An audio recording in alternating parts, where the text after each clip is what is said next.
Jay Crawford, Adam the Bull, Garrett Bush, Dustin Fox, Jason Lloyd, Tyvis Powell, plus, ba-da-da-da-da, you're loving him, Mikey McNuggets. And so many big names, it would take me hours to say all of their names. The ultimate Cleveland sports show starts now. Booyah!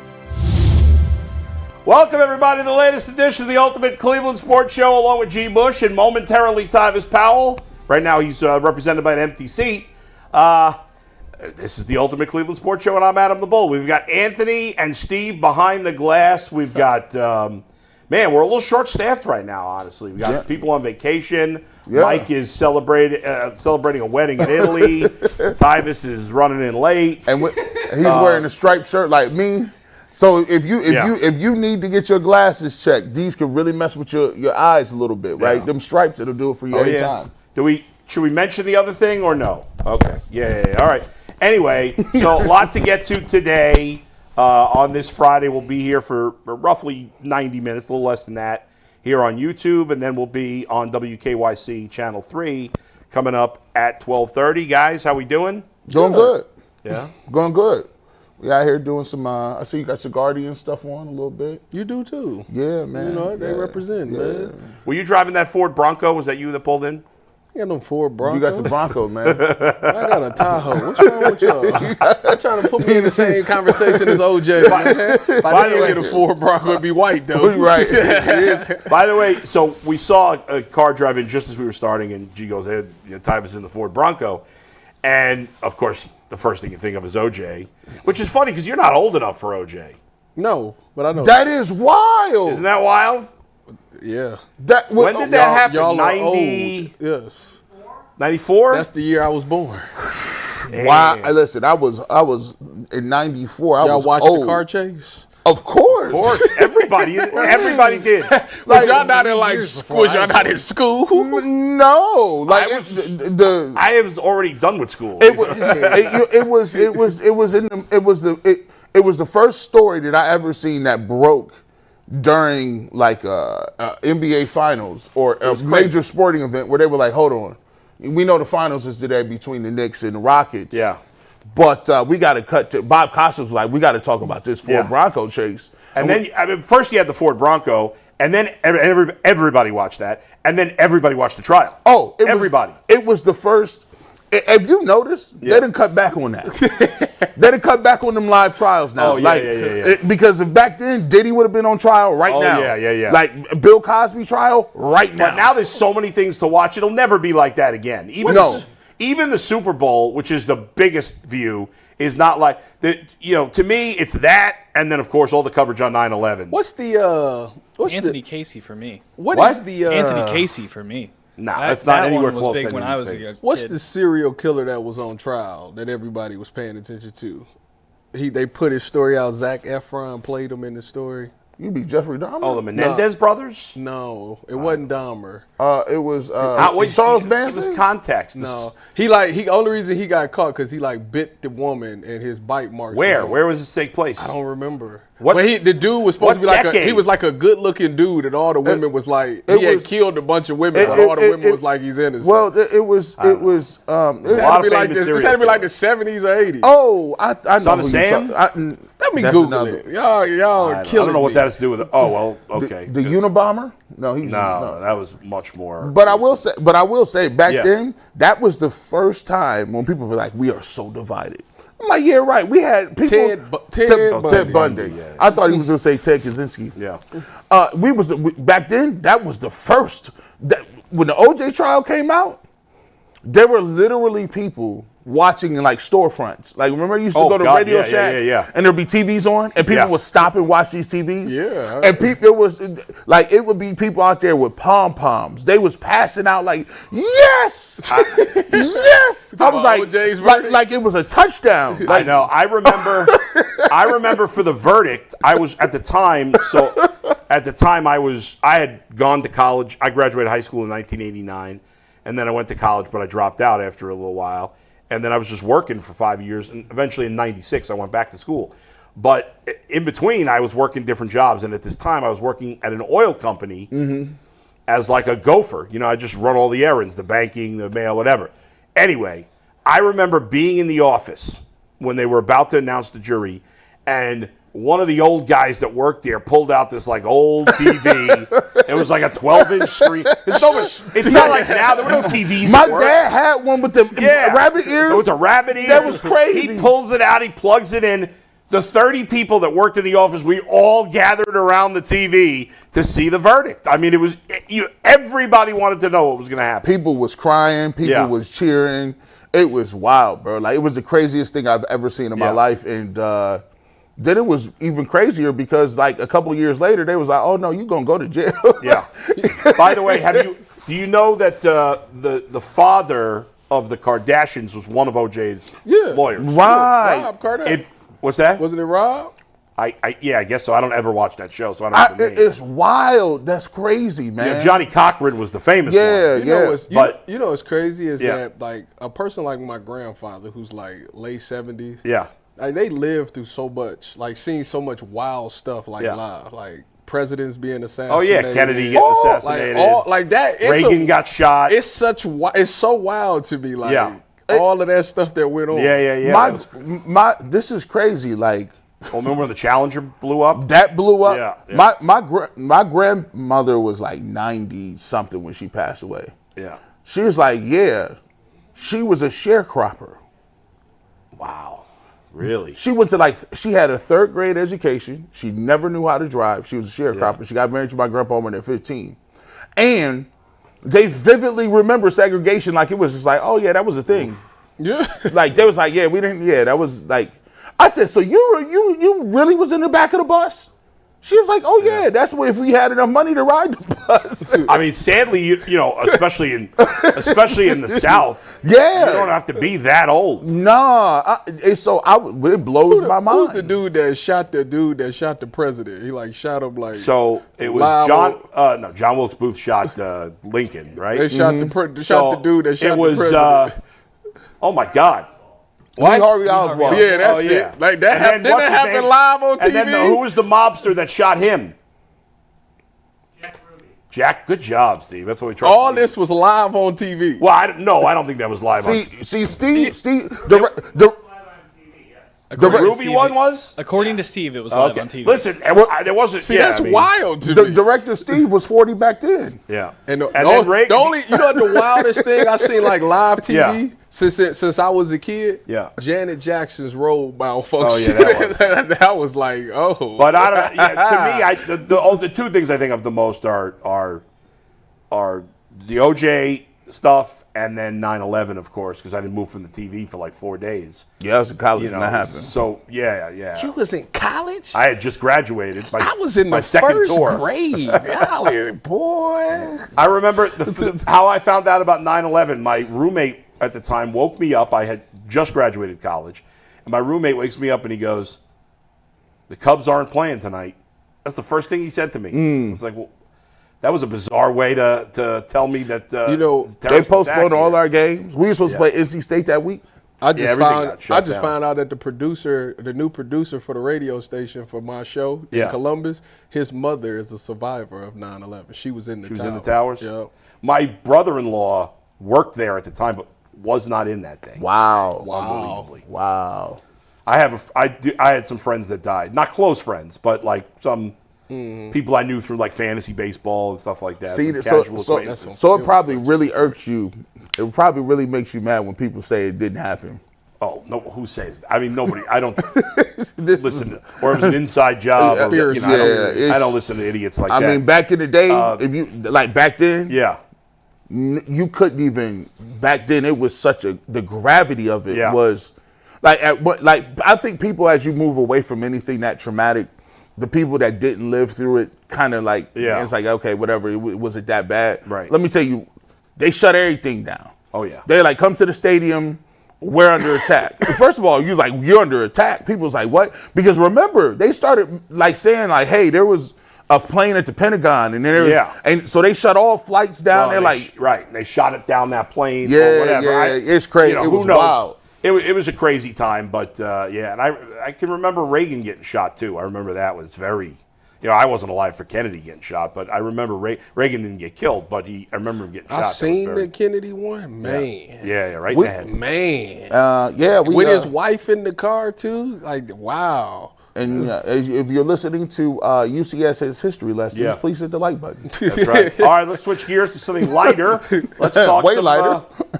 Let's talk about some Browns grades. Before we get into it, guys, summer sports are in full swing, and whether you're all about baseball under the lights, golf on the green, or high-stakes soccer action, FanDuel is the best way to make every game more exciting. You're already following the action, so why not make it a little bit more thrilling? With FanDuel, you can get in on the game while your friends are out getting sunburned at the beach.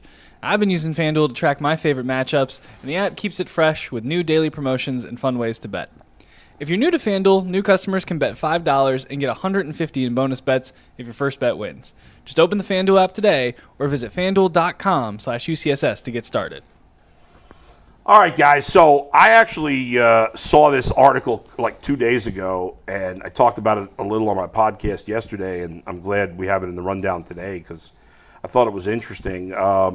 ESPN, I think Seth Walder, double check to make sure I'm right about that, Anthony, please. Yes, Seth is the Walder. name of the writer, right? So Seth Walder of ESPN went through every team and graded their offseason based on his opinion. He's an analytics-based writer, so keep that in mind. He gave the Browns a B+ for their offseason grade, which was, I believe, a 7-way tie for 5th place in terms of best offseasons. The biggest move he said was trading down from 2 to 5. The move he liked the most was the same move, trading down from 2 to 5. The move he disliked the most, signing Myles Garrett to an extension. And then he gave him a B+. You could see the whole thing there. He thought he likes that the Browns are kind of starting over, building up draft picks. He thought they should have traded Myles Garrett to get more draft capital because he doesn't think they're going to be good in the next year or two. He liked the smaller moves, the 2 offensive linemen the Browns signed, Tevin Jenkins and Cornelius Griffin. Lucas. Cornelius Lucas. Ain't it Luke? I think it's Lucas. I think you're right. And then who they signed a D-tackle? Malik Collins. He's going to be a player. There you go. That's my. He liked those moves too. That's my dark horse, guy that I think is going to be really good. Is he going to start? I think he is. I don't like it. Why? He and Graham start together, no? No. Where's Mike Hall Jr.? Oh yeah, right. Is Mike Hall? Was he practicing for OTA? You rotate guys. Yeah, that's Graham, Hall. He'll get some minutes. He'll get some minutes. So what do you guys think? Do you agree with a B+ grade? Do you agree with his analysis? No. Is it better, worse? What do you got? I mean, he didn't address the two positions that was a major concern last year. Like all of these things that he did was all about the defense, but you still ranked 32nd in offense last year. You didn't get not one receiver. I guess you could count Deontay Johnson if you want to count that. You didn't address the quarterback situation. You had an opportunity to get somebody in the first 2 rounds, and you decided to punt that. Well, they did draft 2 quarterbacks later. Yeah, they did, and then we got people. Then we got Aditi saying that they're not ready. So, not uncommon for a rookie quarterback to be not ready. Just they're not. The way she put it yesterday, she made it seem like we probably won't see them. So then, if that's the case, if they're not going to be at all, she was saying they're not ready for week 1. No, guys. How many rookie quarterbacks are truly ready to play week 1 in the NFL? She made it seem like it's going to be a while, and my whole thought was if we don't see them, right? What we going to do next year? Well, then next year they'll probably draft a quarterback. See that? If they have that opportunity. But that's okay. So you're not buying a B+. No. What is your grade? C minus. Okay. Unusually harsh. You're usually pretty kind to the Browns. That's pretty harsh. I try to keep it real. I like that. Try to keep it real. This boils down to, all right, what are you going to do? I think a big part of what you do in terms of who's playing, people say, you kind of want all these young dudes to start. Well, look, you can squint and put it in the B range if you say, okay, Judkins is a starter. Fannon's pretty much going to play starter minutes. Dylan Sampson is about to get rid of Jerome Ford. Bombi. And one of these 2 rookies is going to start by week 6. What are you talking about? if that happens, I'll give their grade a B+. Oh, okay. Or B somewhere in there. But if they come, I'm like Tyvis. There's a sliding grade with this, right? There's a slide. We grade on the curve. Yeah. If you got all these people and you don't play them, or nobody looks like a stud, or you give them 3 or 4 carries and you're still trying to rotate these guys that helped you get to 3 and 14, then by no stretch of imagination you're going to get a B. You're looking at a C right now, C-, if you think about it, because you still have not addressed what you need to address. You let Nick Chubb walk, could be a problem.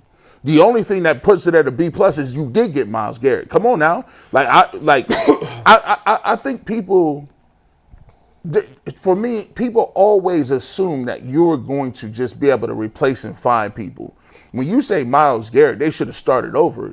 There are certain people you don't. It's like saying we lost LeBron, we're starting over. No, you don't lose generational players and then start over. Myles Garrett is the best defensive player in the game. Why would you say we could start over? Like, it wasn't that simple to trade him either because of the dead cap hit. Like, it was complicated.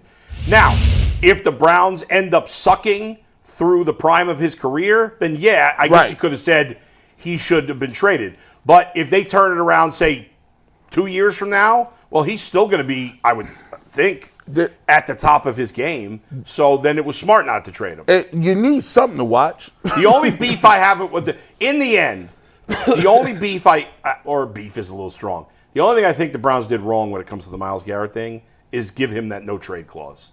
That was a mistake because he had no leverage. What, was he not going to sign that contract if they didn't give it to him? And you want to have the flexibility if you need to down the line to be able to trade him. I looked at it like this. Yeah. So if you come at it from this perspective, the most popular people on the team are Nick Chubb, Myles Garrett, right? It looks like they didn't even offer Nick Chubb no money. It's like, you're gone.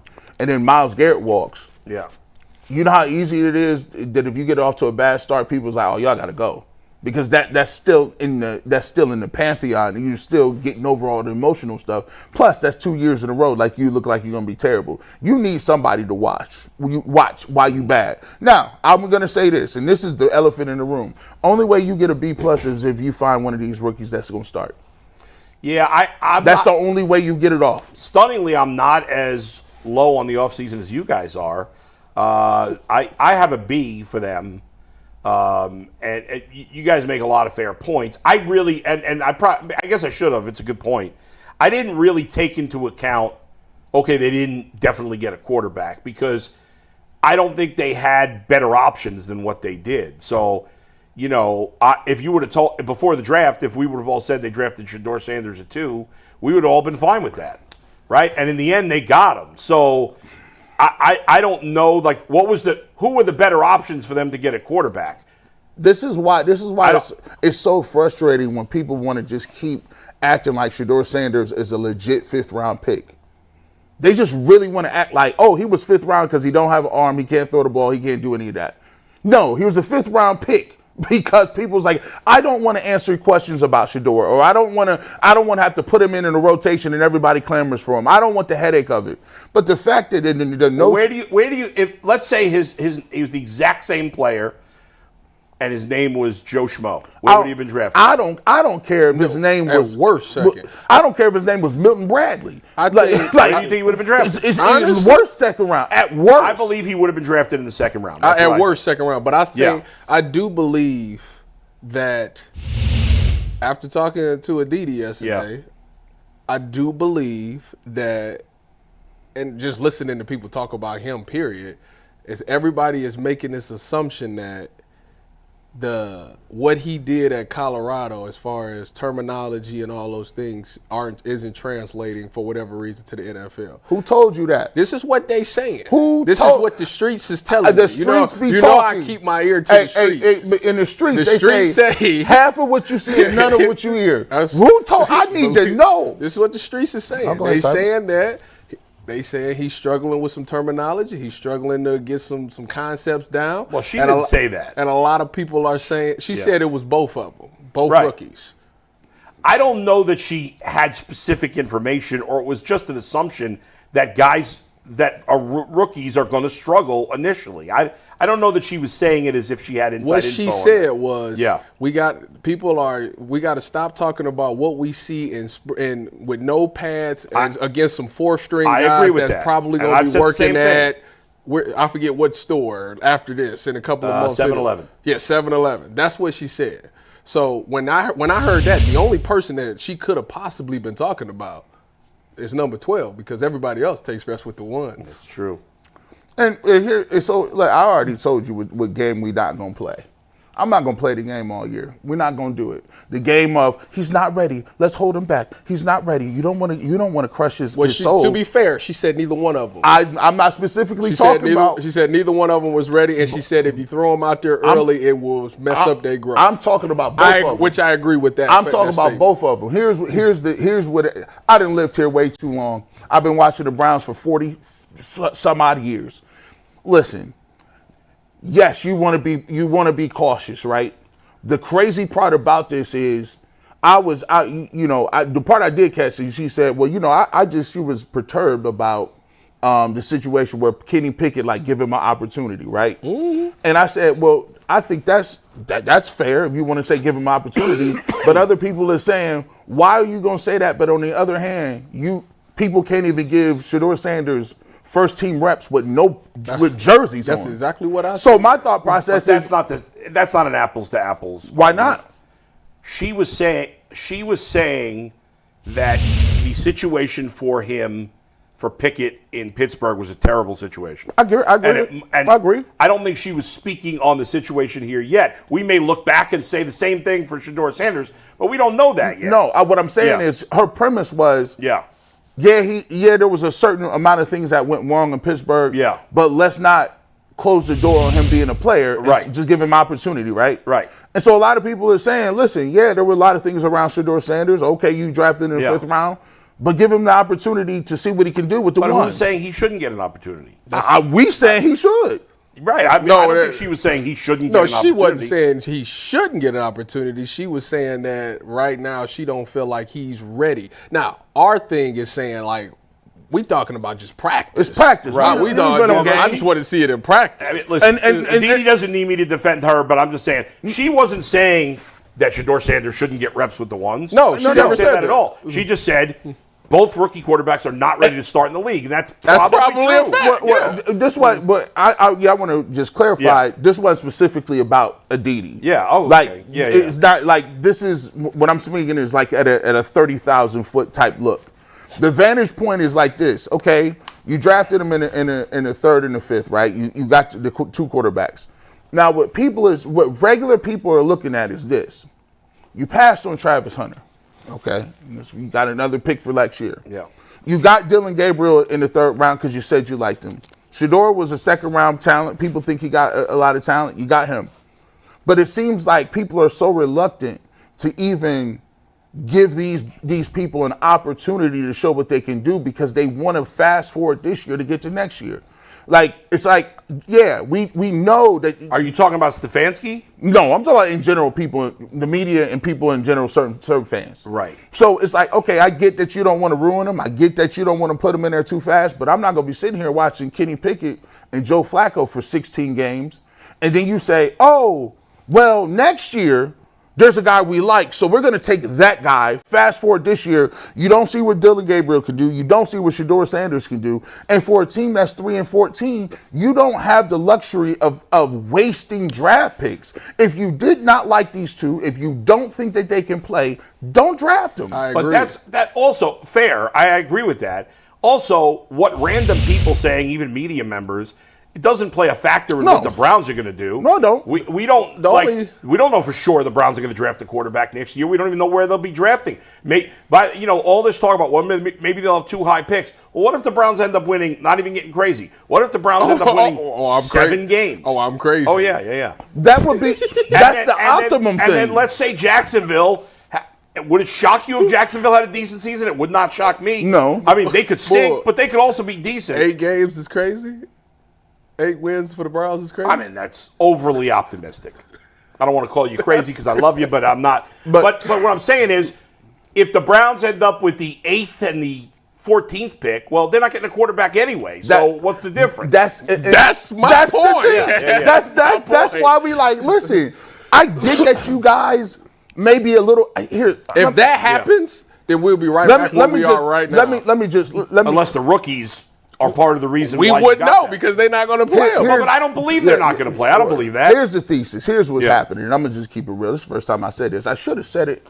You know what? I should have said it before, but I'm going to say it now. People are so hurt and devastated by the last two quarterbacks that they refuse to even go down the path of trying to figure out who is who and what's what. You referring to Baker and Deshaun? Yes. The Baker and Deshaun Watson thing that messed people's mind up so much that now they're they just want something safe and what they know. Mm-hmm. If you ask about Pickett and Flacco, the first thing you say is veterans, they know what to do, they can call plays in the huddle, blah, blah, blah. Well, guess what? If that's the only thing the quarterback can do, you're in trouble. Call plays in the huddle and make you feel good about being 3 and something? No, that's not what you have to. Guys, if yes, you missed on Deshaun Watson. You missed. A lot of people liked him. You paid draft picks for him. Yes, people think Baker Mayfield is balling now, and a lot of people are upset that he didn't get his money off here. Well, guess what? If you missed on those two guys, you still have to roll the dice. You still to go through. And they did. They got Dylan Gabriel in the third round. They decided to punt on Jackson Dart, Tyler Shuck, all these other quarterbacks because they thought, well, play him. Dylan Gabriel is their guy. Play him. Well, am I wrong to think? Remember, we sat here before and was like, we want them to get whoever they believe in. Yes, you're right. Dylan Gabriel is the guy. And I think we all agree to play him, but I don't think we have to play him week 1. No. I'm not. None of them should play week 1. That's not what we were saying. In a perfect world, the Browns pull off a miracle. Joe Flacco starts. He plays like a superstar, and they win the Super Bowl. But in the realistic perfect world, you decide who the starter is. In my opinion, it should be Flacco. But whether it's Flacco or Pickett, and then you jettison the other guy. The other veteran goes. That's what I would do. And then I decide who's more prepared to play if somebody gets hurt. Dylan Gabriel, Shedeur Sanders. Not because I like one more, not because of any agendas that people have on both sides of the aisle. Who is more ready to play? And that guy is my backup week 1. Hopefully I don't have to use him in week 4 or 5. If we're not winning, or I don't even care about how Flacco's playing. If we're not winning by week 4 or 5, even if Flacco's playing well, I'm moving on. What if it's Kenny? I'm starting the rookie. What if it's Kenny Pickett? Same thing. I'm not going to rush the rookie early because the starter's not playing well. Now, if you get rid of the other veteran, you might be in a situation where if the starter gets hurt, you got to do it. But I think... Isn't that what happened with DTR? Yes. I just think in the end, if the Browns don't play at least one and probably both of the rookies, they were very stupid in the way they drafted them. But again, I don't want to see that week 1. I like to see them in week 4 and 5. The one narrative that I do want to get, I hate that people bring up, is what round the quarterback was drafted. It's irrelevant at this point. It really bothers me. Because when you sit there and defend Shedeur, some people will say, well, I mean, he's a 5th round pick. Okay, Brock Purdy was a 7th round pick. Tom Brady was a 6th round. What are you saying? It's irrelevant. I hate when people say that. What does that have to do with anything? You using it as try to disqualifier of some sort with 5th round pick. That's what they say about DTR. He was a 5th round pick. What did you expect? I don't know. Your job is to evaluate the people you have in your organization and put them in the best positions to win football games. That's what it is. It doesn't matter. Coaches tell you all the time. They say at Tyvis, you get undrafted, rookie, wherever you at. It don't matter what you did at Ohio State or Michigan. Right. This is this team. That's a fact. Now, the truth is, the later you're drafted, the less likely you are to be a hit. But I think in this particular case, if you're being honest, it's an outlier because there were circumstances that led to him being drafted. Yes. And if you don't want to be drafted where he was, and if you don't want to accept that, that's fine. That's on you. Now, I think on the other hand, he was probably, all the talk about him being number 2 was not realistic because I still think no matter what you talk about off the field, if somebody thought he was a superstar, no-brainer, somebody would have taken him in the 1st round. But I believe he would have been a 2nd-round pick if he was a normal, if he wasn't Shedeur Sanders. Yeah. But you're right. In the end, it's irrelevant now. It's irrelevant. And what we have to what round he was drafted. For me, the only way, Tyvis said this probably like 3 weeks ago, Man, he said this, and I was like, dang. You heard somebody say something, you be like, I wish I would have said that. Yeah. That was fire. What I say? He was like, I say a lot of things. He was like, them all. he was like, we're not gonna know anything until you put him with the ones. Right. And what's the worst can happen if you put him with the ones in practice? Right. Can you hit a quarterback? No. Can you? Is he gonna? If he throws an interception, is he gonna melt and cry in the huddle? No. If he messes up the play call in the huddle, what will coach do? Blow the whistle and tell him, hey, time's up, delay a game. Yeah. All right, give you the play again. Let's just move the ball back 5 yards, run the play. So the thing is, if you want to keep sitting him on the side where over there where he with the 4s and the 5s or whatever, and they keep using that as a thing. By the way, this is another thing we're going to debunk in real time. They don't call different plays depending on what field you are on. If he is getting reps with the 4s and the 5s over there, they are running the same plays that they learned in the classroom earlier that day. They're not learning Buffalo Bills plays or Steelers plays. So if he can call a play in the huddle over there with the 4s and 5s, he can call the same huddle with the 1s and 2s. Yeah, I would say in the end, I think we're all a little baffled as to why he hasn't had an opportunity with the ones. In the end, if he gets that opportunity when training camp starts, then it probably does. And you know, and sometimes they do that. And I want to tell people, this happened. I was a freshman, and when there was 2 guys ahead of me, and the dude when I got recruited, they was like, "Oh, you're starting over there." And they was like, "Yeah, these guys are no-name gangsters." I was like, "Yeah, they ain't gonna be playing." And when we was in spring ball, coach came in and said, "Yeah, y'all, you on scout." I said, "Scout? What you talking about, dog? I'm G. Bush. What do you mean?" Did you say you're G. Bush? I'm G. Bush. At the time, I was pre-injury. G. Bush was different.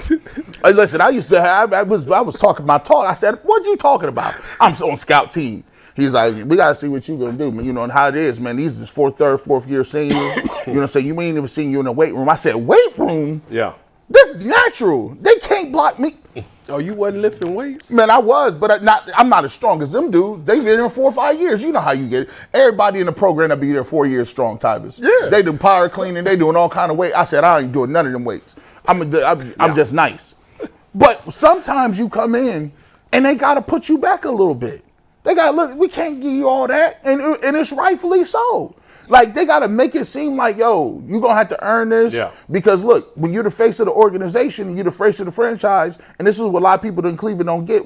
If he is that dude, he is now higher than every person in the organization. The coach, the general manager, everybody. That's what franchise quarterback means. That means I get to tell you who to sign as a receiver. I tell you who I want in the draft.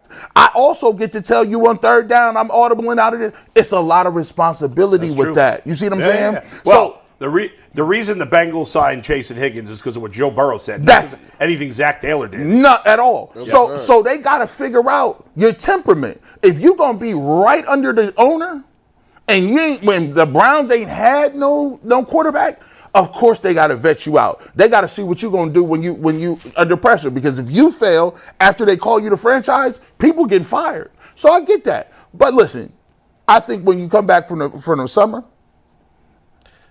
them pads is on.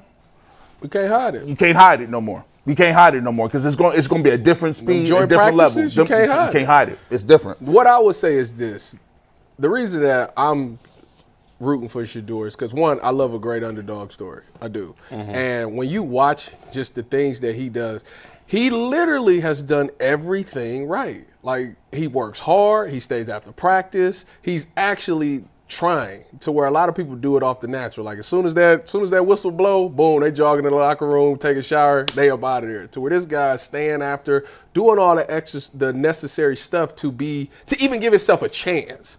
And maybe it's because I've been in that same situation before that I kind of relate to it, but I just want to see, like, he's putting in all this time and effort and all this hard work. At some point, it's got to pay off at some point. So I want to see what it looks like. Give him a fair chance. That's why, for me, I want to see it. I'd like to see him succeed because I know there's a segment of the population that's salty about it.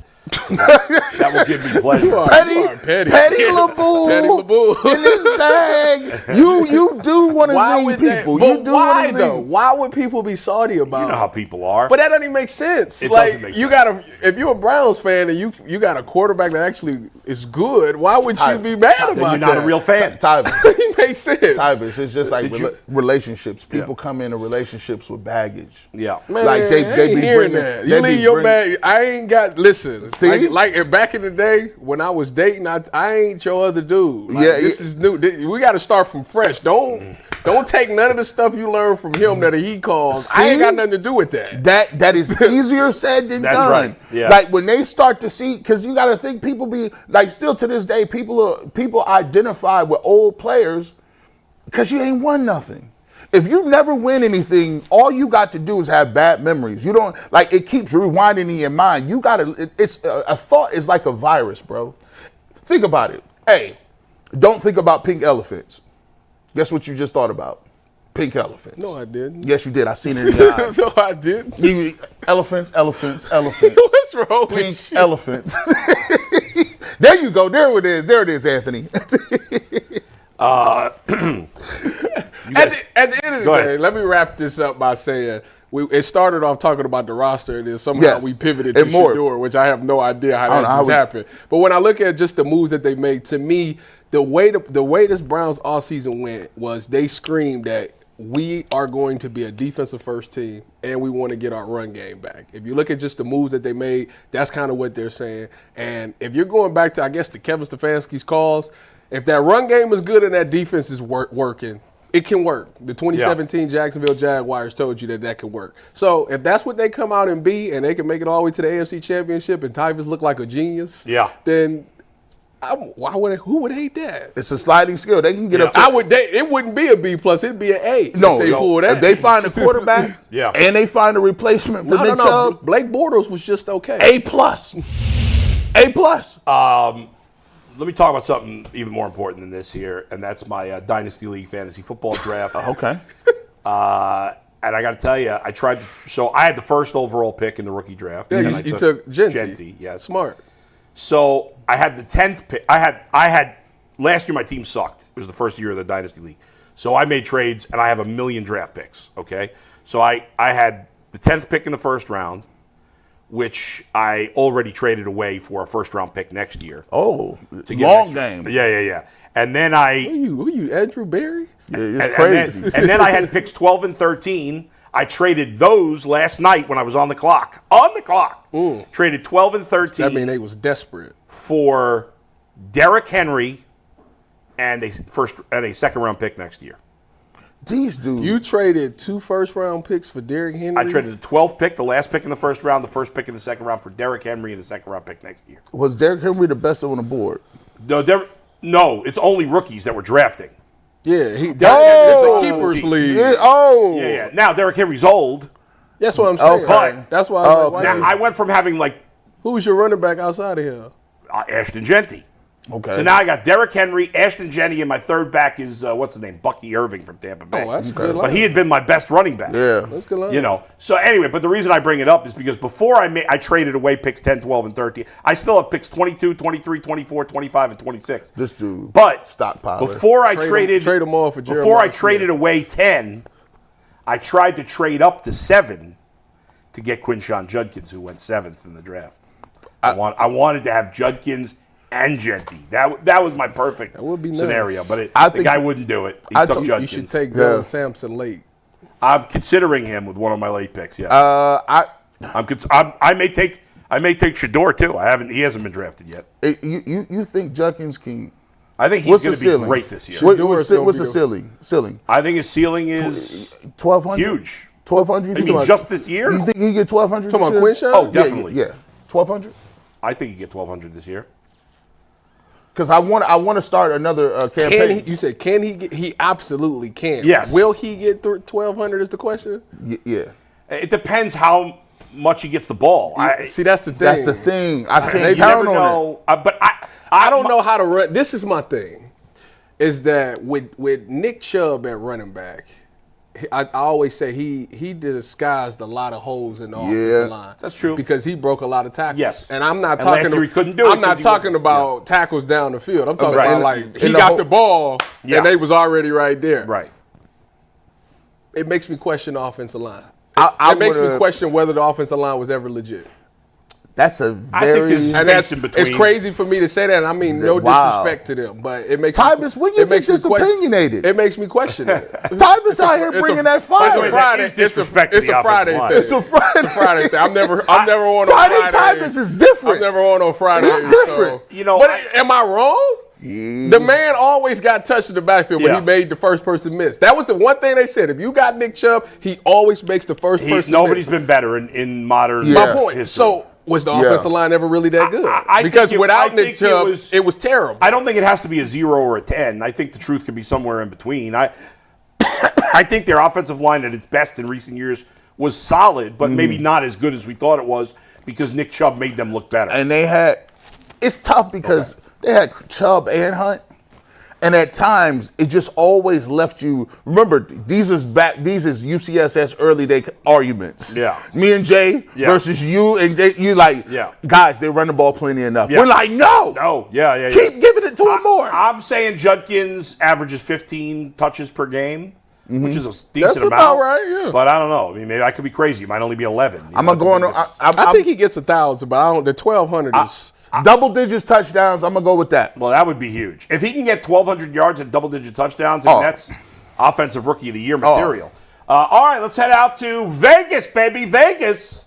Yeah, guys, before we do Vegas, have you ever checked your bank account? Well, hold on. Sorry, Anthony. I shouldn't interrupt you, but before you get started, I got to ask these guys a real quick question. Did you guys watch the Cavs Summer League game yesterday? No, I forgot about it. No. Okay, but Spencer Davies did. It's a good All thing right, go Spencer's ahead. here Let's read then. this But now. before we get to Spencer, Yeah. have you ever checked your bank account and wondered where did all your money go? Between dining out, online shopping, and entertainment, it's easy to lose track. That's where Monarch Money comes in. It's your personal CFO, giving you full visibility and control over your finances.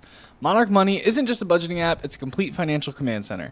You can track all your accounts, investments, and spending in one place, so you stop just managing your money and start building wealth. When I moved out, I realized just how much I was spending on food delivery, and now that I use Monarch, I budget smarter and save more. So take control of your finances with Monarch Money. Use code LOCKEDONNFL at monarchmoney.com for 50% off your first year. That's Monarch Money, code LOCKEDONNFL for half off your first year.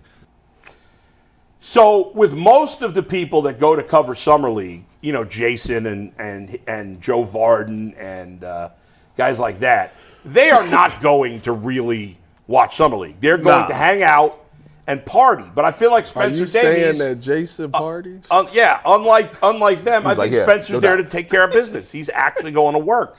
Let's find out if that's true. Or maybe Spencer's just going to Vegas to party too. Is that true, Spencer? Or do I have you wrong? You know already? what? Why not kill two birds with one stone, right? Oh, Okay, wow. I'm not gonna just go there for the business. I obviously bring the party side too, but hey, you know it's all about balance, right? I guess I had higher hopes for you, Spencer. I thought you were all business. Nah, I'm just messing with you. He thought you was in the cafeteria eating club sandwiches. Yeah, I mean, listen, thought you're you in was a Vegas. square You got from to Delaware. party in Vegas sometimes. You know. No, you don't. If I went to Vegas, Yeah. I'd be there for assignment. That's it. All right, Tyvis. Yeah. No excitement with you. All right, Spencer. None of us watched the Cavs Summer League game yesterday, even though Tyvis said he was going to watch it. I forgot. You forgot about the game. I totally forgot. So give us, tell us about it because we didn't do our job. So go ahead and school us up.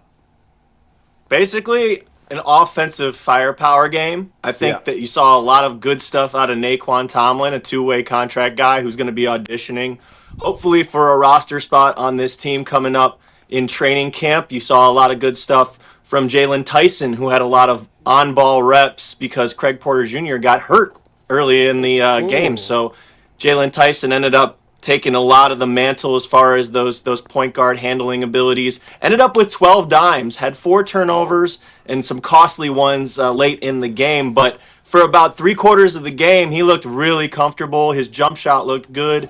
And then you obviously had some other guys like Norchad Omir, who had 17 and 9, did a good job on the glass, and for the most part, offensively, pretty good on the roll. A little bit slow-footed defensively, but getting his feet wet. Tyrese Proctor Want to see a little bit more from him. He was obviously able to make his jump shots, but the handles did not look quite as good as you might have thought. So there's stuff to work on, and hopefully we'll see what happens with Craig Porter Jr.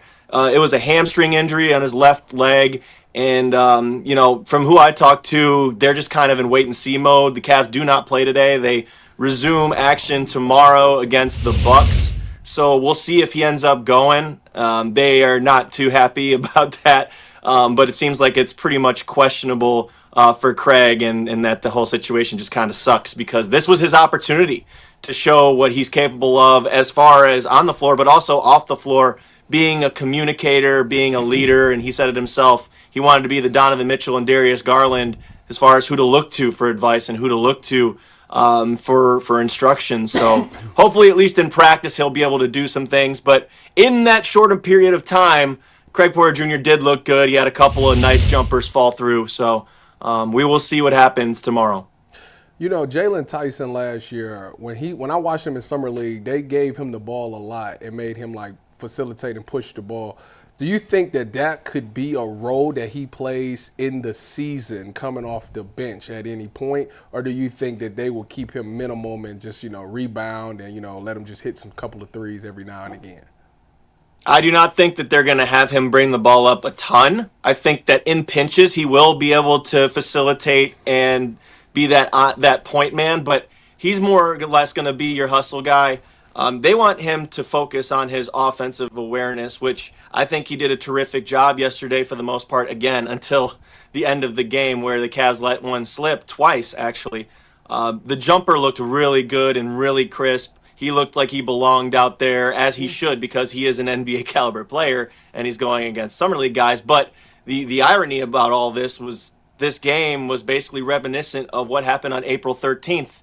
The same guys were playing, too. It was Jalen Tyson and Naquin Tomlin. And on the other side, Quentin Jackson, Ray J. Davis, Enrique Freeman, our Akron Zips friend down the road. Those guys were all just in that same situation.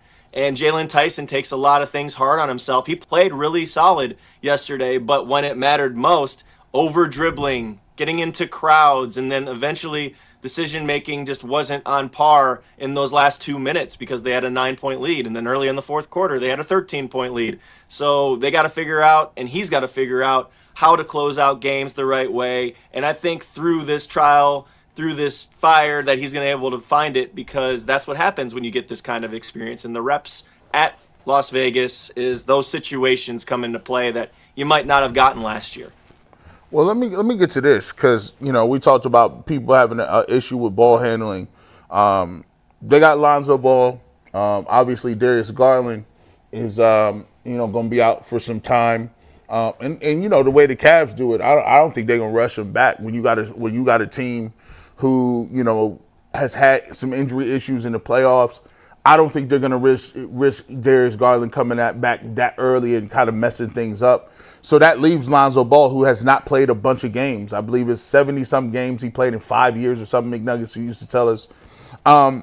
Is he going to be the starting point guard at the beginning of the season? And what does his minutes look like in terms of how much they're going to use him, or are they going to try to kind of, keep some tread on his tires too? That's a great question. I think this is going to be a by-committee approach. Depends on who Kenny Atkinson likes throughout training camp. The leader in the clubhouse probably would be Lonzo Ball, but we have seen Craig Porter Jr. start in pinches, as we did his rookie year when Darius Garland was hurt and Donovan Mitchell was hurt. He stepped into the lineup. He had a really solid week and a half, 2 week stretch where he was the guy. And I think, unfortunately for Craig, with this hamstring injury now, I don't know if he's going to be able to audition too much in Summer League, but I think that you saw it in the NBA that Craig is able to at least be that fill-in for a time being. You don't want him to start 82 games for you right now, but if you want to have him come in for a couple of weeks, 3 weeks to do it, I think he's more than capable of it. Offensively, I think he gets to his spots, he plays at his own pace, and he doesn't turn the ball over. Defensively, he'll probably be hunted a little bit because he's on the smaller side, but what he makes up for it is rebounding and is just kind of basketball IQ. I feel the same way about Lonzo. Lonzo will be able to get the ball up the floor really well. I love those 3/4 court passes. He has feeds that fit through tight windows. His jump shot is okay. It's a little bit kind of on the iffy side, but I think that he makes up for that with his defense and his IQ and ability to read the game before it happens. So those two, we'll see if Tyrese Proctor fits into the mix with Darius Garland being out that first, 8 to 10 games, whatever it is, with the toe injury. And then we just talked about Jalen Tyson in Summer League. I see him being able to fill into a pinch too, like I said, bringing the ball up every once in a while. So it's not going to be just one person that replaces Darius Garland in that backcourt rotation. It's going to be, a combination of 3-4 guys. Sam Merrill you could even include in there too. And it's going to force the hand of Evan Mobley to be able to play make the way that they want him to. Spencer, do you think the Cavs are done making significant moves, or could a Jarrett Allen trade still be in the works at some point here in the offseason? I'm never going to say never, but it feels like certainly they addressed the margins, and Kobe Altman said so in his press release for when they acquired Lonzo Ball and Larry Nance Jr. to make those moves on the edges.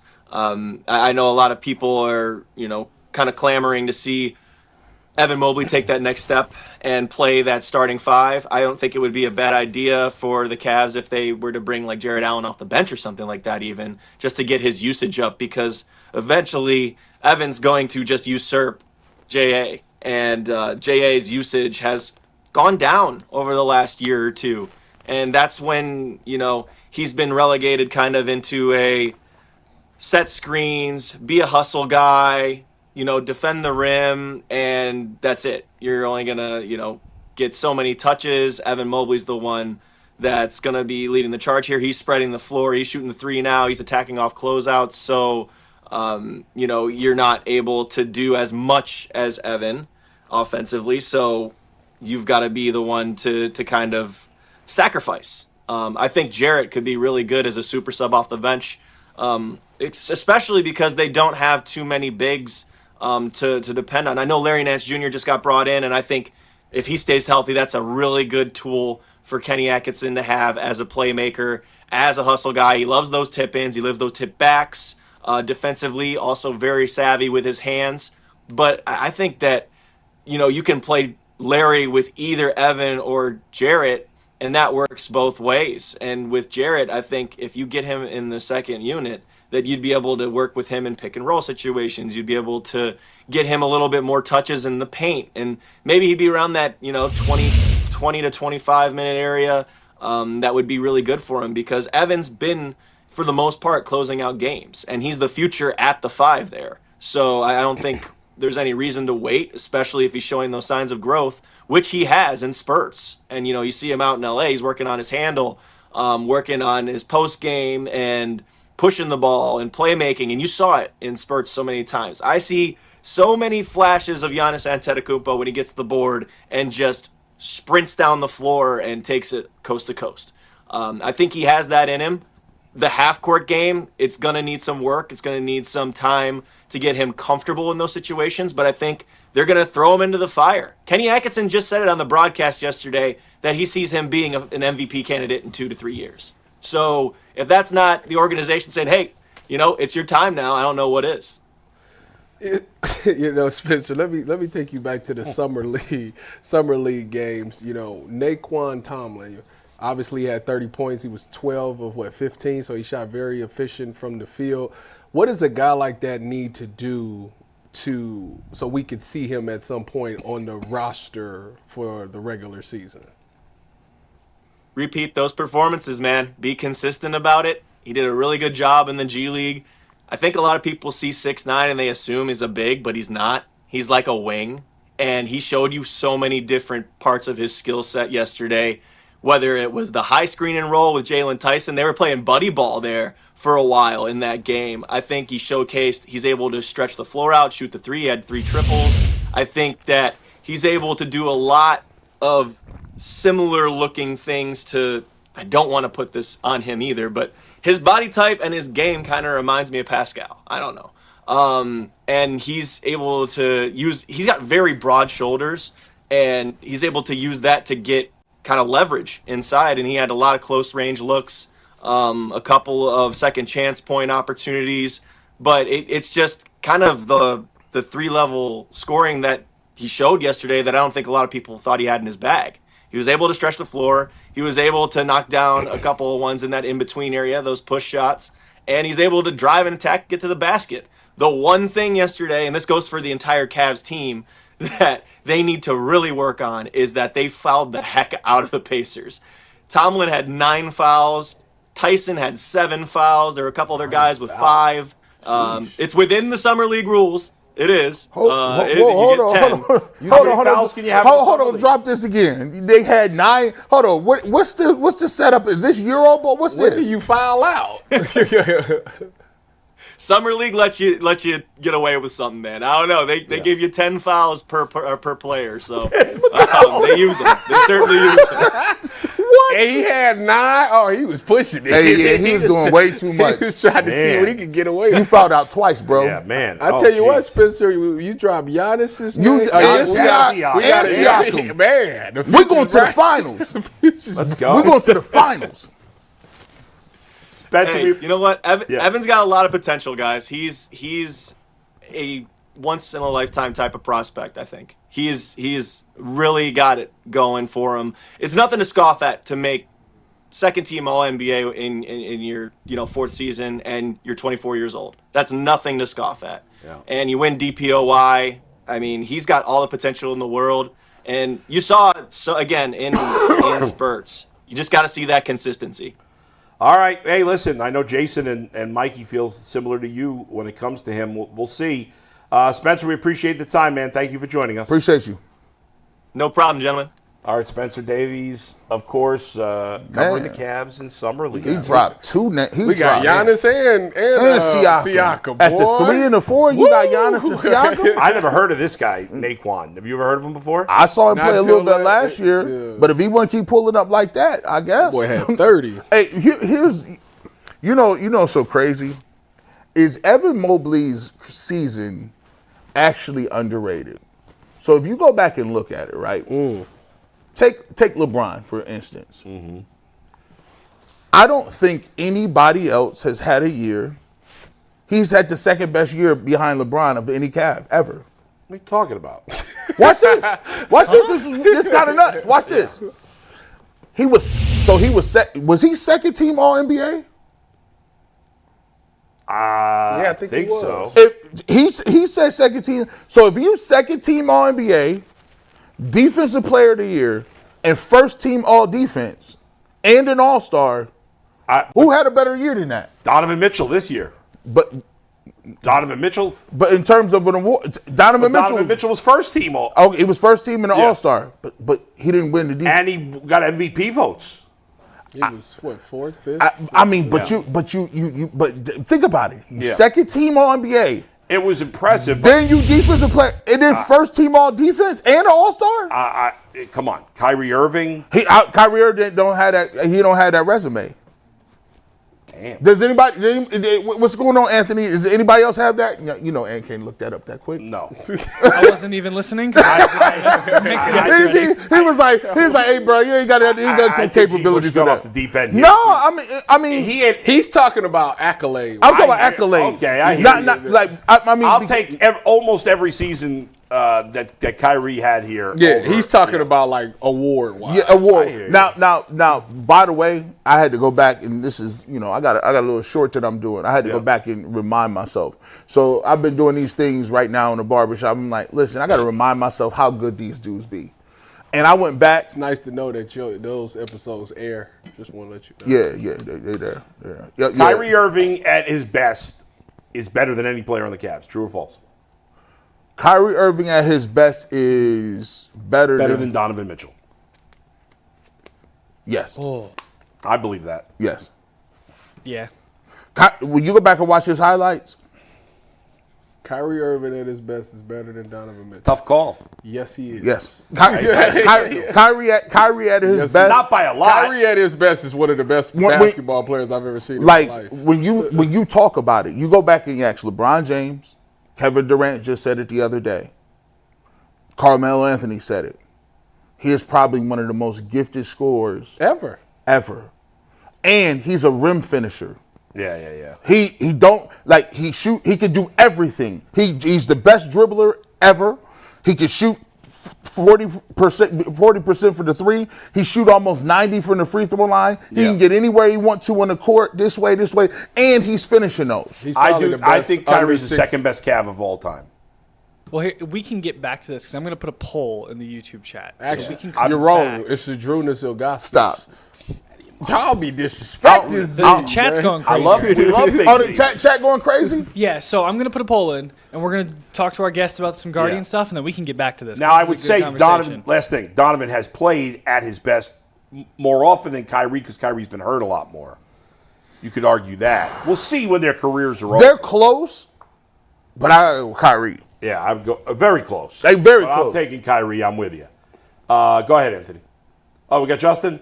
Yeah, we got Justin, but before we bring in Justin, I want to remind everybody that summer sports are in full swing, and whether you're all about baseball under the lights, golf on the green, or high-stakes soccer action, FanDuel is the best way to make every game even more exciting. You're already following the action, so why not make it a little bit more thrilling? With FanDuel, you can get in on the game while your friends are getting sunburned at the beach. I've been using FanDuel to track my favorite matchups, and the app keeps it super fresh with new daily promotions and fun ways to bet. If you're new to FanDuel, new customers can bet just $5 and get $150 in bonus bets if your first bet wins. So open the FanDuel app today or visit FanDuel.com/UCSS to get started. Then we are bringing on Locked On Guardians host Justin Lada. Justin, how you doing, man? Thanks for joining us. Doing good. Happy to be here. I wish the Guardians, well, they did sweep Houston, but I wish they were playing better when we were talking about it. Yeah, that's true. I mean, they are coming off a fantastic series. I mean, who could have possibly seen them sweep the Astros? Wild. After losing 10 in a row, the Astros had been maybe the hottest team in baseball coming into that series. They score 6 off Hunter Brown. They get a Martinez. It's a grand slam off Hader. They pull out that last game in a nail biter there. That series does not fit what they've looked like for most of this season. I may have said something about it, but you did. You did say that. What do you make of it? Is it just baseball, or was there something you saw that stood out to you this last week? I want to say there's more to it, but yeah, I think it's just baseball. I mean, it had to reverse at some point too. I mean, who thought they were going to score 6 runs off Hunter Brown? I mean, the grand slam Martinez hit, that's only a home run in Houston, so there is that, and an extra inning game on the road where your bullpen is not fully stocked and not ready to go. That seemed pretty improbable. So yeah, I don't think anybody saw them scoring that amount of runs. I think things just evened out a little bit. Maybe it'll tip in the right direction, but we'll see. When you look at their schedule, before the trade deadline, they have some pretty favorable matchups. Is there any way that you can look at that and think to yourself, maybe they could potentially not be a fire sale of this team at the deadline? I mean, I guess it depends on your definition of fire sale. Like, I don't think you're going to have a full fire sale anyway, because I still think this team believes they're going to contend next year. They thought they were going to contend this year. The White Sox are the White Sox. Like, you probably need to take 3 or 4 in there. Then you have the Athletics coming out of the break, and they do actually have, after the All-Star break, a pretty favorable schedule. Like, they have to still face the Rockies. Baltimore's not doing good. Kansas City's struggling this year. So they do have a better schedule coming out of the All-Star break that could help them. I think there's just so many teams right now that are in the middle when it comes to the trade deadline that they're going to decide, 48 or 72 hours before what direction they're going to go in. And that could be the Guardians. You could still see them do a soft sell. Like, you could see Carlos Santana maybe get moved. Maybe they'll find a taker for Paul Sewald if they feel like they want to kind of play in the middle a little bit too. I think you could see it both ways. It just depends on who really is going to do the hard selling. And in today's game with the extra wild cards and all the teams in the middle, like, there just aren't going to be a lot of hard sellers that have a ton to sell right now. Yeah, I mean, I think Sewald, Bieber, Santana, and Lane Thomas should all be gone. There's no reason to keep any of them. Why would you disagree? Why do you disagree on that? Well, Shane Bieber hasn't even made a start yet. Like, you're not going to have any time to establish his value. Think about it this way. Like, what would the Guardians get for him if he makes, let's say, 2 starts for the All-Star break? Right. Would you get more for him based on 2 starts, considering he missed all of last year? He missed most of 2021 as well. And you can get the qualifying offer for him in the offseason if you think he pitches well. But the later and later he comes back and makes starts, like, maybe he picks up his option for 2026 and you run it back with him next year. Like, I think the qualifying offer makes more sense to do with him if he only makes 2 starts before the trade deadline. I just think I don't see any way that he's picking up his option. I mean, if he's good, unless he didn't play the whole season, and then I don't know that you'd want him to pick up his option. But, I mean, if he comes back in late July and pitches well, somebody's going to pay him. I can't imagine. With 2 starts? Or for how many starts?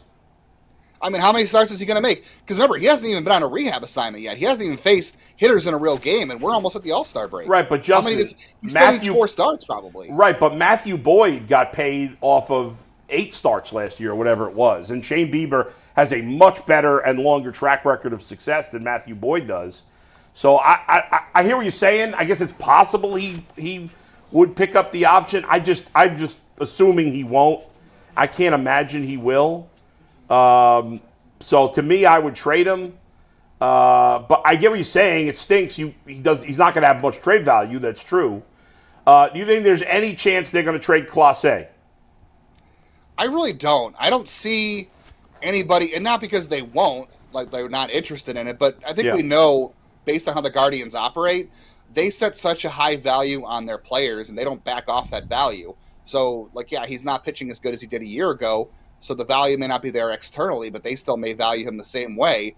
Do you really feel like there's a team out there who's going to say, we're going to make the offer that makes sense for you to trade him? I don't think there's a team out there right now. Now, this could be a different conversation in the offseason, but let's also remember this is a 2-tiered thing. If they trade Clase, you have to put Cade Smith in as your closer. You lose the flexibility with him. Not only that, when he goes into arbitration, because he's not locked up on a team-friendly deal the way Clase is, so Cade Smith's arbitration numbers start to creep up because he's going to get saved. So you lose your controlled piece of stability in the bullpen, and you may not get a great offer. And then you also have to pay Cade Smith, who might not even agree to a contract because he might say, well, I'm going to arbitration with the opportunity to get saves. Why would I agree to a team-friendly deal now at this point? So it's a 2-tier approach. And if you really feel like you want to contend next year, losing Clase doesn't help you. And I don't think you're going to get the pieces for him that's going to say, well, this is going to make us a surefire contender in 2026. Go back to the Andrew Miller trade. I was as screaming mad as anybody about trading Clinton Frazier, and I was dead wrong. But look what the Yankees got. The Yankees got nothing out of that trade. And now we're talking about more teams that are muddled in the middle than ever because of the extra wild cards. I don't think that offer exists. I really don't. Well, Justin, I look at it, and it seems like the conversation around the Guardians is always in that middle area where it's like we have these prospects, we want the control of them, but then we don't really pay them, because they don't want to go to arbitration. They're trying to avoid that. And you don't get an opportunity to see some of the younger players. A couple of weeks ago, it was like, hey, where's DeLarder at? Where's some of these guys Kafis? Where's the guys that can move the needle a little bit? And I asked Bull, I asked Jason, I simply do not understand from a regular casual fan the point of having guys in your lineup that are batting under 200 consistently. And then they give you an excuse about why they're not bringing him up. Like he's sore sometimes. Okay, well, don't play him every day here, but at least have him here if that's what you want to do. Can you explain to the general people out there what's going on with their prospect evaluation and why are they so resistant of playing these guys? If we're just speaking about DeLauder specifically, it's it could be construed as somewhat noble. This is a very player-centric approach to his development than it is to the team, because they are concerned about playing him, and they want the flexibility to be able to sit him when they can because of soreness and all the injury history, that kind of thing. So, I guess you can sit there and talk yourself into, maybe not, maybe I can, talk yourself into doing what's best for the player, because what's best for the player is, best for his long-term, and maybe that's best for the organization long-term. But, yeah, I think he's not going to play up here every day anyway. You're not going to play him against lefties. You can't control when you're going to see a lefty, but he's not going to play every day up here anyway. And right now, their roster is just so poorly balanced. You have David Fry, who can only DH and play against lefties, and he's barely hitting right now. I know he had a home run in Houston, but that was also only a home run in Houston, so he's struggling.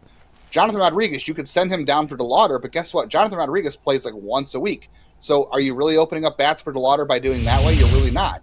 You have to make a significant roster switch to bring him up. And I think they should. I think he's ready. He's one of their best 26 players. He's one of the best 13 hitters. He's one of their best 3 outfielders. He should be up here, and you got to start getting these things out of the way sooner than later. But they don't want to make the roster decisions that would come along with that. And I do think part of that's David Fry. Like, you can't have a platoon DH and also have Lada on the roster if you want to say, okay, he's only going to play 4 days a week, because then you essentially have two guys on your roster that are very limited in what they can do, and that's poor roster construction from what they already have right now. So frustrating to fans because they hear about these prospects. We talk about them all the time. Most of the lineup stinks, is not getting it done, and then we don't get to see them. It's frustrating. Justin, we appreciate the time, man. Thank you for joining us. We'll talk to you again soon. Appreciate it. Appreciate having me on. Hopefully they play better next time. Yeah, absolutely. Justin Lada from the Locked On Guardians podcast.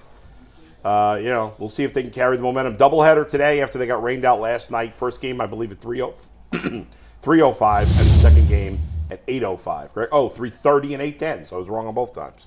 Actually, it's been updated even more. According to ESPN, it's at 3:10. So it's a little bit so I before was 3:30. Right. I said 3:05 and 8:05. It's 3:10 and 8:10. So I was off by 5 minutes. There you go. All right, Anthony, what do you got for us? All right, guys, I will tell you the poll numbers here right after a quick word from our sponsors over at Monarch Money. Ever check your bank account and wonder, where did all my money go?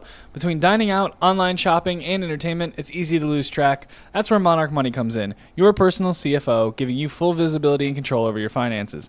Monarch Money isn't just a budgeting app, it's a complete financial command center. You can track all your accounts, investments, spending in one place, so you don't stop just managing your money and you start building wealth. When I started using Monarch, I realized just how much I was spending on food delivery, and now I budget smarter and I save more. Take control of your finances with Monarch Money. Use code LOCKEDONNFL at monarchmoney.com for 50% off your first year. That's monarchmoney.com, code LOCKEDONNFL for half off your first year. All right. So before we get to the next topic, let's look at the poll. What was the exact question you asked in the poll there? So I just said, who's overall, who are you taking, Mitchell or Kyrie? Kyrie landed with 57%. Mitchell landed with 43%. I actually thought it would be heavier for Mitchell. I'm a little surprised. You can't deny that Kyrie is that deal. Like, I don't. I mean, but Mitchell's that deal too, no? Kyrie. Yes, yeah, but it's just different. Because you gotta think about it. Kyrie, the year Kyrie played in 2017, he was averaging 25 points a game. He was getting more shots than LeBron. And they were the best two ISOs I've seen in a minute. Like, it was just like how they tell you, oh, your turn, my turn don't work. The hell it don't. Right, yeah. The hell it don't. Yeah, we saw that against one of the greatest teams ever to live. That's true. And like, come on, like that cold-blooded. When the best game I've ever seen him and LeBron play was the back-to-back 40 game, the 40 game that they played in Golden State, facing elimination to get back to Cleveland to win that game, to come back and win Game 7. First and foremost, that don't happen, man. The Warriors was automatic. Some of the things, like this dude Kyrie pulled up on Steph Curry. They beat Game 6 Clay. You know how good Game 6 Clay and they was putting Klay Thompson on Kyrie. They was like, nah, you can't guard me still. You can't do nothing with me. Yeah, he did have Klay on him. Can I make the argument for Mitchell real quick? Sure. Because Mitchell did take the Utah Jazz to the playoffs. And before LeBron came here, I don't think Kyrie took us to the playoffs once. No. So there is a little bit of that. Donovan was a little bit better as soon as he got into the league. Kyrie took some time to develop. I don't agree with that. I don't think he was better at all. I just think Donovan had some talent around him. Yeah. Kyrie had zero talent. He had Deion Waiters. Zero. They had Rudy Gobert, right? Yeah. You talking about Donovan? Yeah. Rudy Gobert. Yeah. Rudy Gobert's a good player. Yeah. Defensive player of the year, like three straight seasons. Kyrie had a bunch of scabs. He had Samardo Samuels. So and it wasn't like Donovan again. Alonzo G. Alonzo G. I liked Alonzo G. But he wasn't that good player. He was. J.J. Hickson. I don't think any of us is saying there's a huge gap between. No, it's not. It's an argument either way. I mean, both of them is dogs. I would buy that you can say Mitchell's better because he went to the playoffs. I'd take Donovan Mitchell's mentality and his attitude. 100%. When it comes to if I had a teammate, I would want Donovan Mitchell, right? Yes. Like that. Yes. As a person, as a human being, as how he handles himself. I'd rather hang out with Donovan Mitchell. Yeah. Like Kyrie, one of the best basketball players. But Kyrie is just like so is Donovan. But Yes. Kyrie's a little better. like God woke up and gave him something extra. He gifted. He just like That dude like gifted. think about it. Like this dude, and that's why it was so disappointing when he started spazzing and sabotaging it. When he I'm left, like, man, I was sad. I'm like, bro, what are you doing? I was sad. What do you? Why would you like think about it? I think that's why. Look, this is why it's kind of hard to look back at those Cavs teams, because if you ask the general public in Cleveland, they never really got to finish it out. We never saw how it was supposed to end, right? We lost to the Warriors because they had a super team, right? But then KD the next year tears his Achilles and the Raptors win. Like, you end up with LeBron. We didn't even get to run it back after. We didn't even get to run it back. No. LeBron left again. People still was like, man, because here's the thing. Both of them, and people don't remember this, both of them are on camera saying they're not leaving. They're on. Kyrie said he wasn't Kyrie Irving. So there was a little kid in the press conference. Now, granted, this is after LeBron leaves, and he was, they drafted him, and he was a rookie of the year. And some kid at a school at the gym says, "Are you gonna leave like LeBron left?" And Kyrie was like, "No, I'm not gonna leave." Now, who would have known LeBron came back, and still didn't know why I don't know what it was. Yeah. But I just think it was weird because Kyrie leaves, people were pissed off. LeBron left again, and he did it twice. So now when you talk about him, there's something in your soul that be like, Nah, it ain't for me because they won a championship. I mean, they did, but you want. I wanted more. I wanted to see. That's fine. I did too. I wish they never would have traded him. I wish they would have never traded Kyrie. I wish they would have just made him just play. That was a major mistake. Like, I know he said that if you don't trade him, he's getting surgery. I'd have said, go get the surgery. Or they should have traded him for something that would help them win the next year Giannis. instead of trying to do something for the future.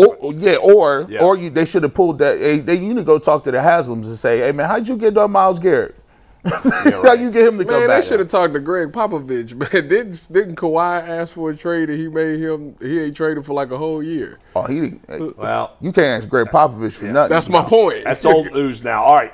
Before we got about another 10 minutes here on YouTube before we go to WKYC at 12:30. Before we wrap up, let's do a couple super chats first, and then we have a fun segment after that, which I'll explain in a minute. Go ahead. Yeah, let's do our two super chats real quick. Let me pull them up. Our first one today comes from Kirk Davis. I told her G. Bush she keeps pushing Kenny Pickett. I said, where's the film? We need film of him working with the ones or the twos. We get that. Until we get the film, I say Joe's at 1, Sanders is at 2. I mean, until this guy gets the film, so he can need break that it film down work with his professional Get eye. that film. Can't have any of it. I need that film I work. do want to see the Kenny film. By the way, Where is that it's not refutable. When people be talking about Kenny Pickett, I ain't seen no dimes. There's no film. I think I seen a clip. Hey, We're not talking about the size of his hands, Tyvis. We're talking about throws. where the throws? Yeah. I need these Pittsburgh Steelers Like throws. I've seen a clip. Somebody, No, Steve sent me a Give us couple one clips more. last time. I got one last one. DB Dog says, mark my words, when Sanders gets in, it's a wrap. He ain't coming out. When he gets with the ones, the players will tell you if he's a dude or not. Probably. They probably will. Yeah. All right, so I don't know. Was Tyvis here for this when we did the It's the music same thing? exact Yeah. four from Tuesday. Yep. Do you want to set this was up? on Oh, the panel. yeah. I was I on forgot the it was the panel. three That's of why us. I did it today. That makes sense. So the other day, for those who weren't with us, on Tuesday, Anthony did comps for Browns players Yes. with bands. Yeah. Mostly bands the three of us have never heard of. Mm-hmm. Today, did you do it again with bands that we never heard of? No, I tried to keep Bands it with will things make that them you bad. knew Okay. since I was comparing you guys. So you just did the three of us. I just did the three of you guys because I only had about 10 minutes today. Okay. All right. So I didn't want to go crazy with it. Anthony did comps, music comps for the three of us. Okay. So here, let's I went go. with bands that more people will hopefully know because that was the biggest complaint from my Tuesday Right, topic. right. But, Bull, we're going to start with you here. Okay. I got you as AC/DC for a couple of reasons. You're loud, you're angry, you're in people's faces. You've had years of success, but you're still going strong. All right. And there's no slowing down. I like that. I appreciate that. I'll take that as a compliment. I do like AC/DC. They're not my favorite, but they're good. They got some badass songs. Right. They kick ass after all these years. I have to hear the song. I don't know them by name. You definitely know Thunderstruck. You don't know how does it go? You've been. No, there's Thunder. The Thunder. They played it every sporting event. Thunder. Oh yes, yeah, I know that. Yeah, I do know that. Yeah, I know it. See, man, when you go to He said you definitely. All right, so when you go to the real party Ohio school, you know all those songs. Yeah. Go Bobcats. All right, I couldn't appreciate that, believe, Anthony. by Go the ahead. way, that they're still touring. They're on tour right now. That's it. I'll be still doing this when I'm in my 70s. Shout out! There you go. Shout out to you guys' community.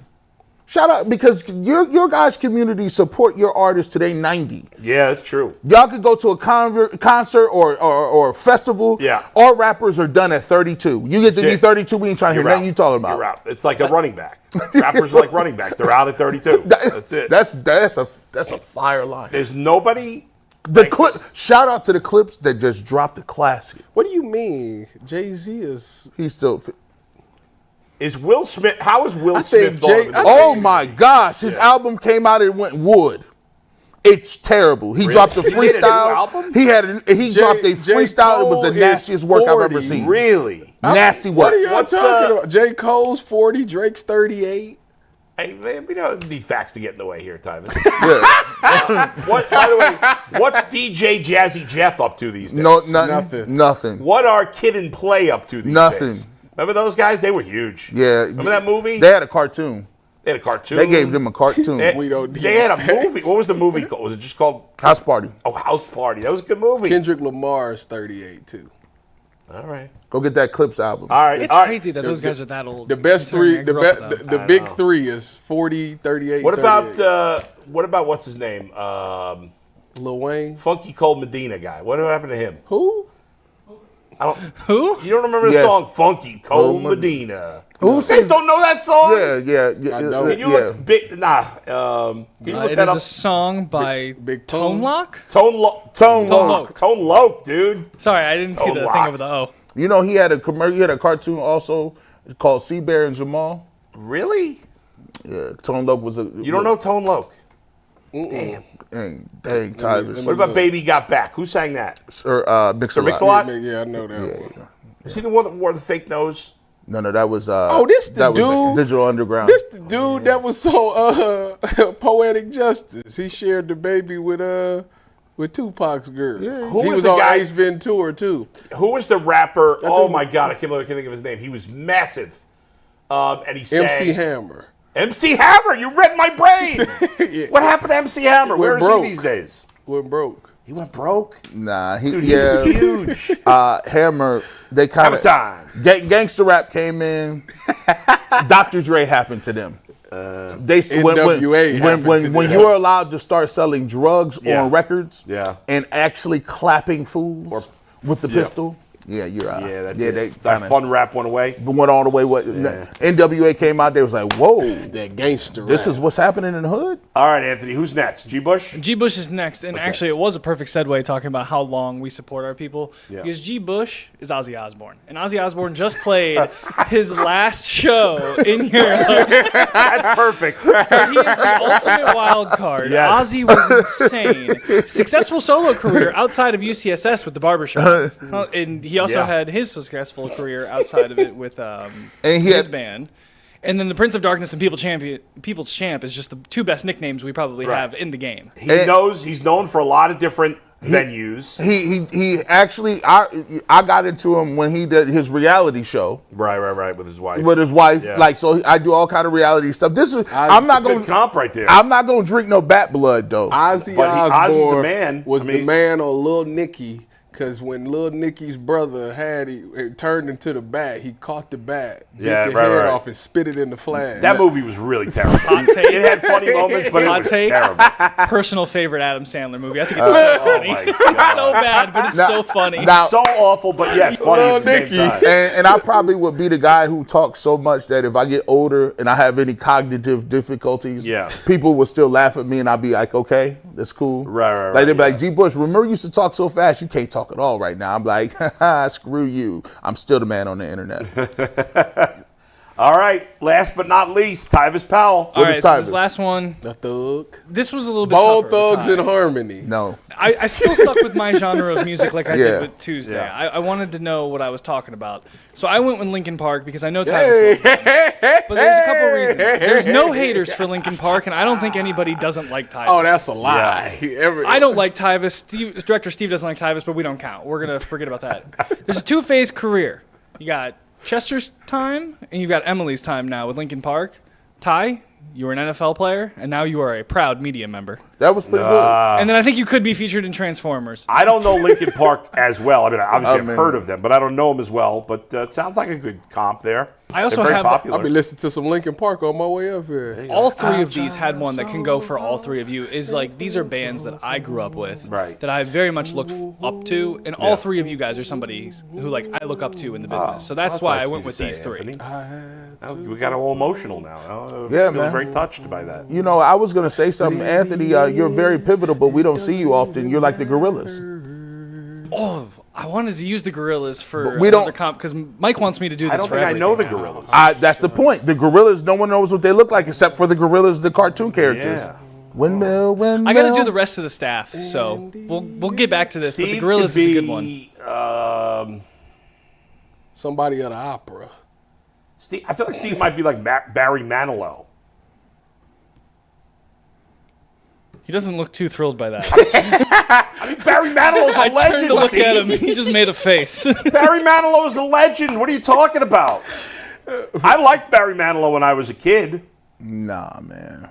That's old school. Yeah, that we. I'd have to think for Director Steve because Yeah. Director Steve is another wild card. Pantera. You never know what Steve's up to. Alice in Chains. Pantera. I'm not giving anybody Pantera. I'm telling you that right now. Pantera. Should have gave me Pantera. Wild. Nirvana. Trying to think of some of our other staff and like who She would wilder fit. than Nirvana. What? And Nothing else is colder coming to than me right now. Mike is definitely Weezer. He's basic and white. Oh man, that's Beverly Hills. That's where I wanna be. I think Jay is the Beach Boys. Oh yeah, that's a good one. That's a good one. I like that. He definitely is in that. I could see him with some open-toed sandals walking around, just telling stories. The same 4.5 ones. I think Jason could be like. Jason is Motley Crue. I was gonna say like the Doors or somebody that's like getting in trouble. Yeah. It's too much. Yeah. We'll see you on WKYC. Yeah, WKYC 1230. Peace.